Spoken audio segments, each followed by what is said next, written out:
In 1814, a giant vat of beer exploded inside a London brewery, sending a wave over 1 million pints crashing through the streets. It drowned people in their own homes. Here's the real chain. The Horseshoe Brewery in central London operated massive wooden vats to age and store porter, a dark, popular style of beer at the time. One of these vats was enormous, standing over 20 feet tall and held together by thick iron rings wrapped around its wooden frame. It held roughly 135,000 gallons of beer, an amount that would take an average drinker over 1,000 years to finish. On October 17th, one of the vat's heavy iron support rings suddenly snapped, letting go with a sound witnesses compared to a cannon firing. The force of the vat rupturing wasn't isolated. It struck several neighboring vats hard enough to burst them too, in a chain reaction inside the brewery itself. In total, well over 1 million pints of beer burst out at once, tearing through the back wall of the brewery in a single overwhelming wave. The brewery sat directly next to one of London's poorest neighborhoods, a crowded slum of cramped tenement buildings and basement apartments. The wave of beer surged directly into that neighborhood, smashing through walls and pouring straight down into below-ground basement rooms.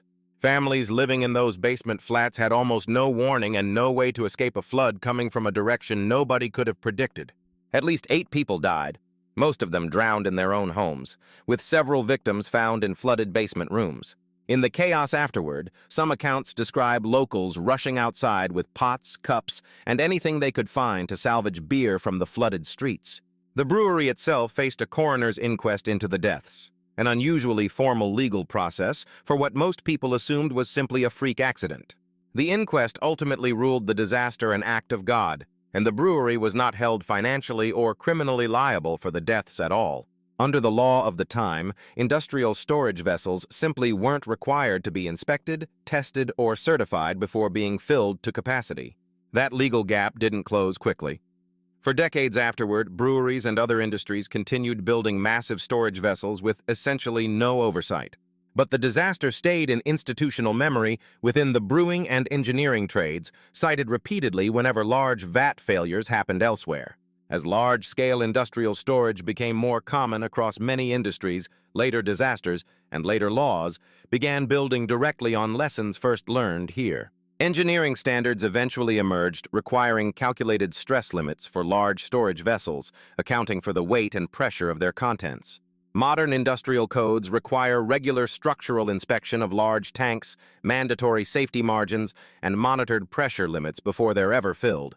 Brewers today still store beer in massive tanks, but those tanks are steel, computer-monitored, and built to safety standards nobody enforced in 1814.